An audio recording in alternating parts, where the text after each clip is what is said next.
Hello, and welcome to Page Turners, a book talk forum sponsored by the Ethel K. Smith Library of Wingate University. Today, our novel of discussion will be J.K. Rowling's Harry Potter and the Half-Blood Prince. Our guests are Dr. Brian Odom and Dr. Greg Bell. In order to discuss The Half-Blood Prince, we will be addressing a brief textual summary. So our disclaimer for today's show is if you have not yet read Book 6, please turn off the television now. We will spoil the entire plot for you. However, let's remember some significant events that take place in the novel, lots of adventures for Harry and Dumbledore, and a variety of love relationships and extra information on many of the characters, and some significant developments regarding the characters and the plot as well. So let's address the penultimate text in the series with three primary questions. Those will be, why does Dumbledore place so much trust in Snape? Is Harry a Horcrux? And is Dumbledore really dead? Gentlemen, the first question I'd like to address is, why does Dumbledore place so much trust in Snape? If we could begin with the unbreakable vow. Rowling always introduces an aspect of the magical world prior to it being integral to the plot. This book opens with what's called an unbreakable vow. It's a vow made between two wizards, or a witch and a wizard, or two witches, I suppose, that if broken causes the immediate death of the party that breaks the vow. Because of this, depending on how quickly someone wishes to die or how much they long for death, they may or may not break the vow.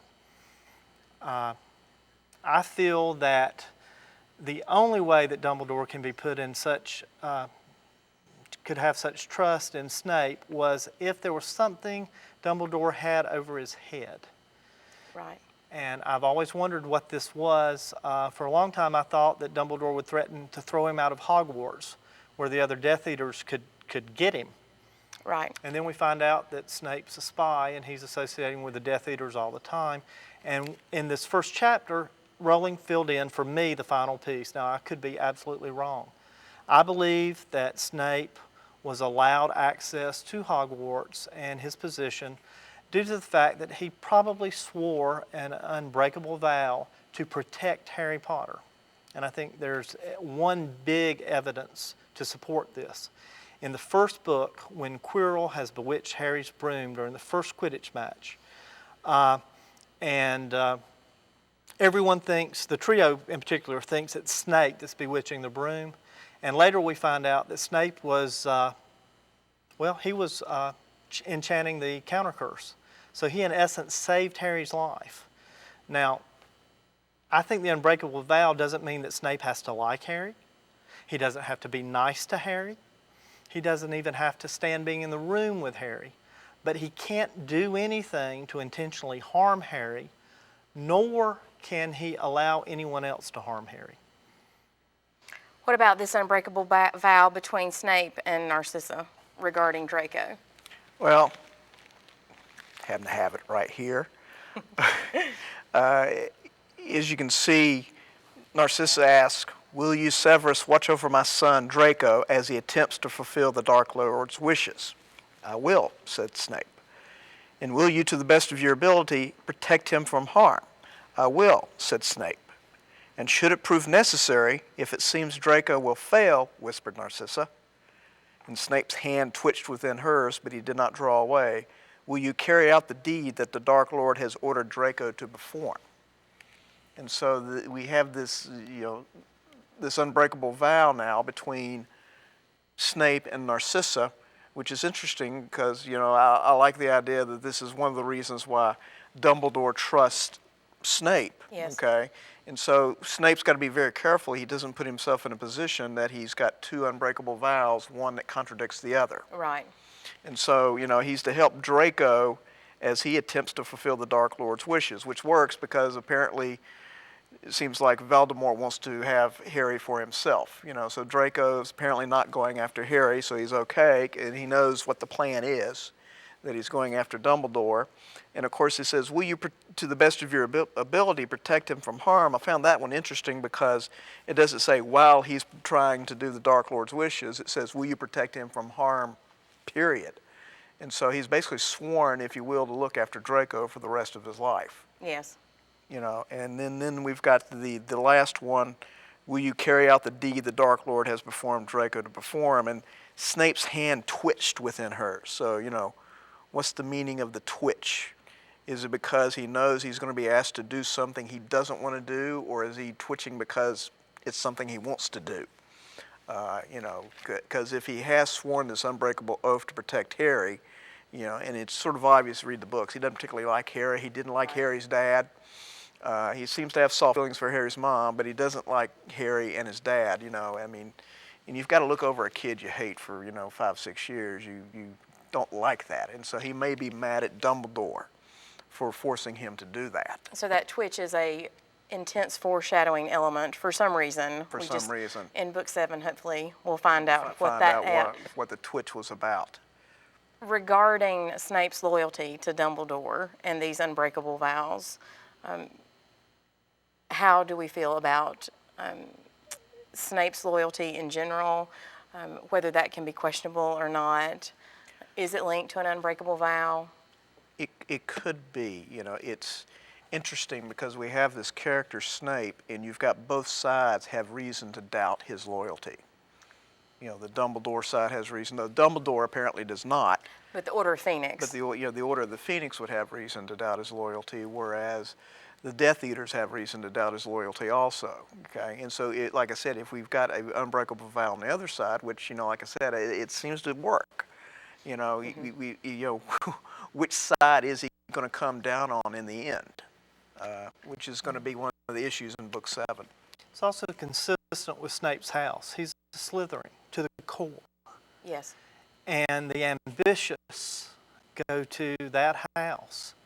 And Snape is perfectly capable, and I think Slytherin would be proud of anyone who was able to play 2 teams for his own promotion. So Death Eaters, Order of the Phoenix, support of Dumbledore, support of Narcissa and Draco. Is it possible that Snape is just evil? Oh, no doubt, he's evil. He's evil. As the twig is bent, so grows the tree. Snape had a horrible life. Apparently, his father was abusive of his mother. Right. His father was a Muggle,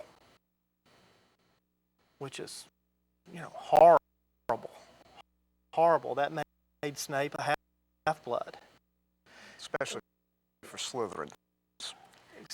Especially. Absolutely. In fact, I'm surprised he was sorted into that house based purely on the fact that he was a half-blood. Of course, we know that there was one other half-blood that was sorted in Slytherin, and that was Tom Riddle, who later became Lord Voldemort.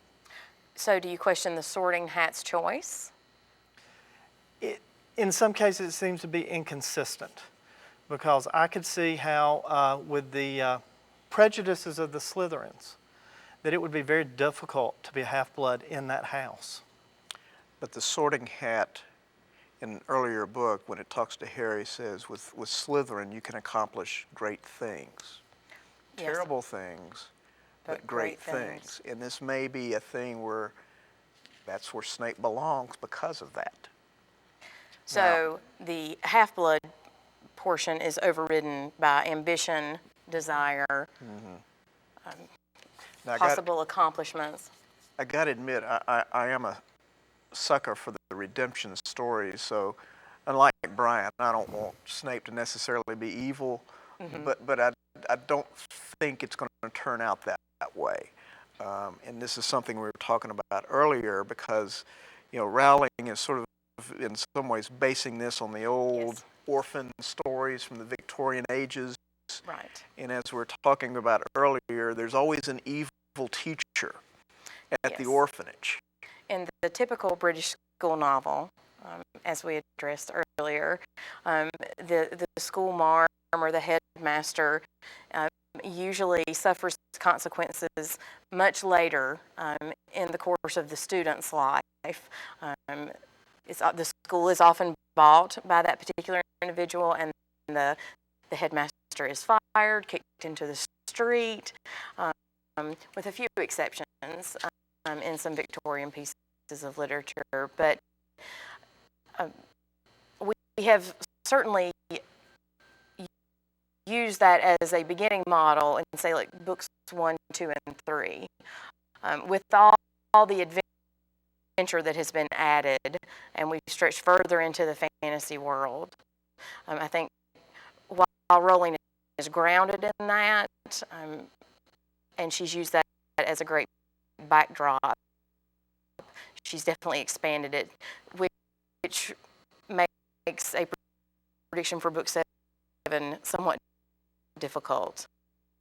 So depending on how you want Snape to turn out, obviously you say he will be evil in book 7. Will he be destroyed? Well, now, remember that sometimes evil people do good things. Yes. But oftentimes they do them for the wrong reason.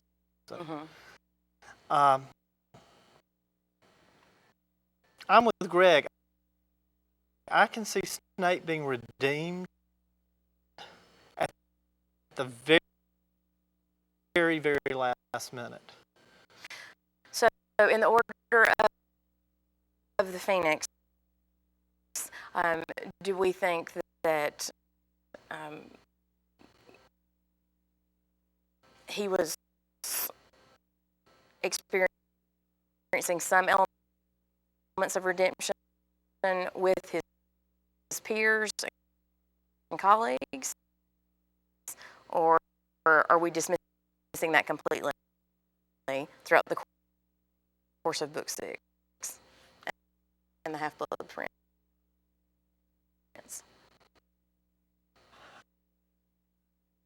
I think 6 sets Snape up in a brand new light, knowing now his childhood background. Now, we've always known that he was bullied by the Marauders. Right. And he has a huge grudge to bear against that. But do we not feel sorry for Snape at all because of that? Yeah. I think in that book where this was revealed, you feel sorry for Snape, and you get a little annoyed with Harry, because Harry is shown all this, but Harry still, has this antagonistic relationship with Snape. Now, of course, at the end of this novel, you go, well, I'm well on Harry's side. Harry was right about Snape all the time, which is very interesting. Most of the time, Harry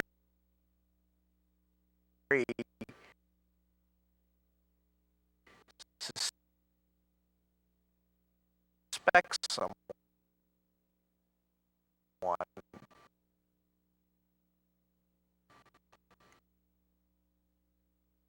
throughout this thing. He's always been right, you know, because in one book,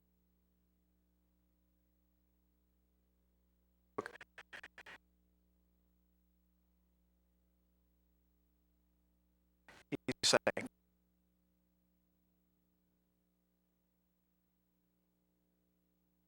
Voldemort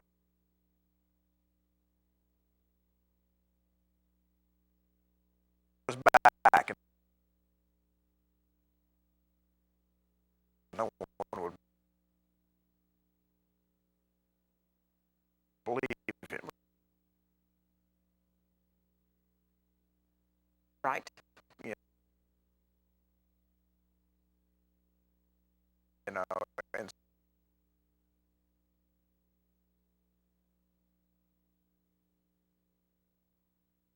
so, you know,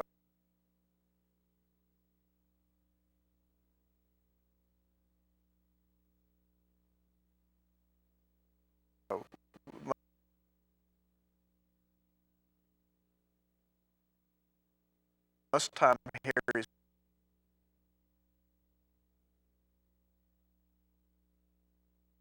been correct.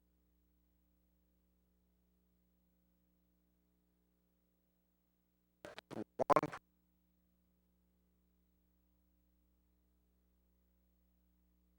person he's never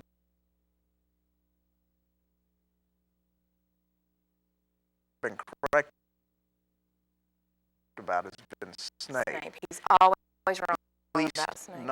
not yet. So, True.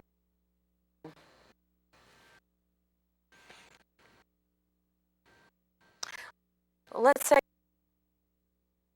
segue from Snape into Harry, obviously. Um, and the second question is Harry a Horcrux? So first of all, let's correctly and definitively define Horcrux for our viewers. Horcrux is essentially when a wizard wants to be immortal. He separates his soul and puts part of his soul into another receptacle.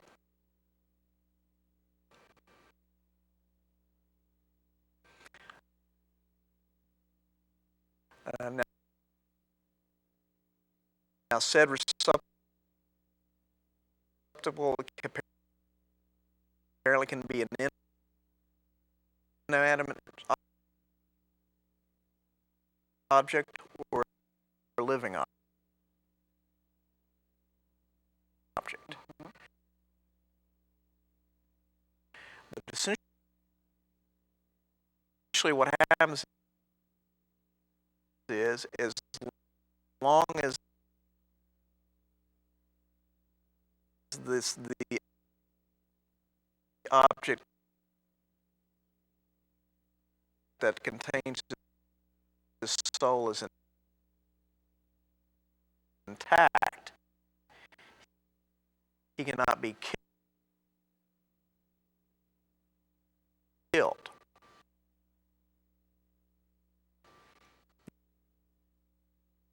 Now, if his body apparently can't be killed, and you've even got this thing here where he describes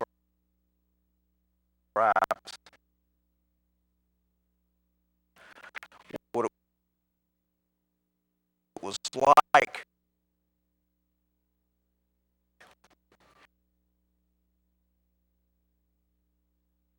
you know, I was ripped from my body. I was less than spirit,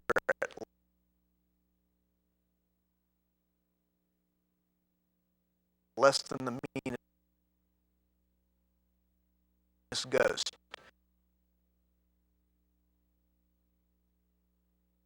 But still I was alive.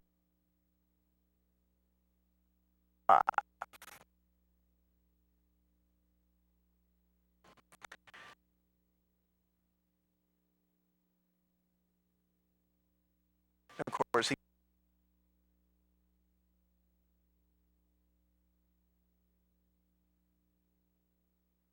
then has to regenerate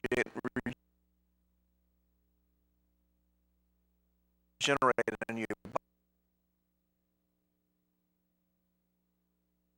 body.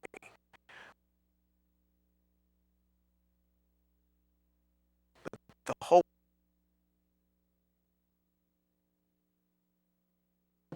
purpose is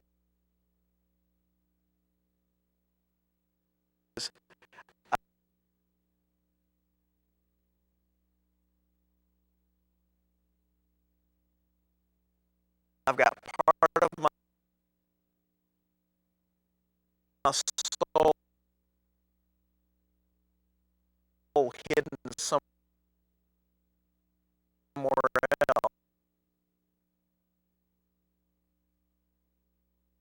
else.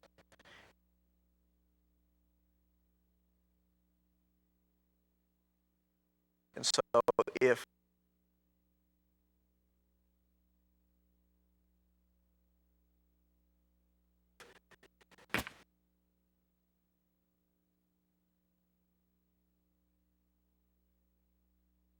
this body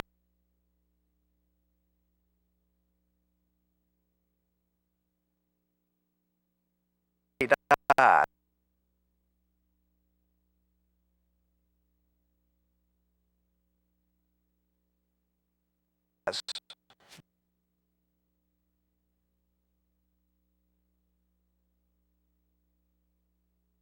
that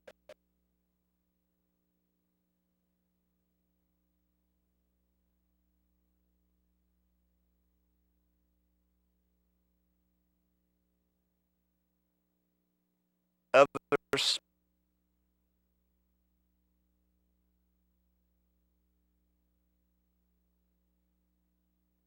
part of my soul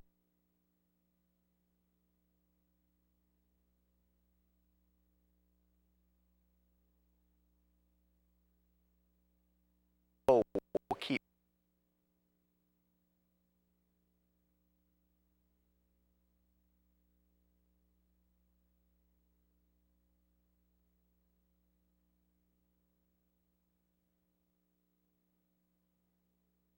me alive.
Now,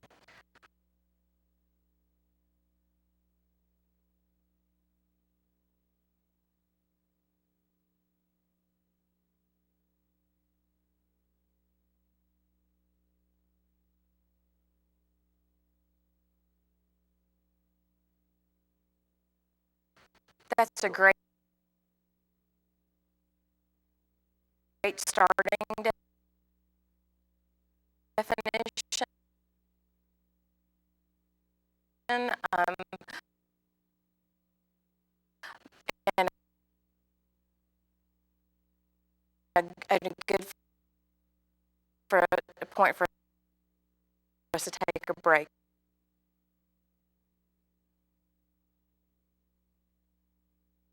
as well. Um, please join us following the break, where we will pick up our discussion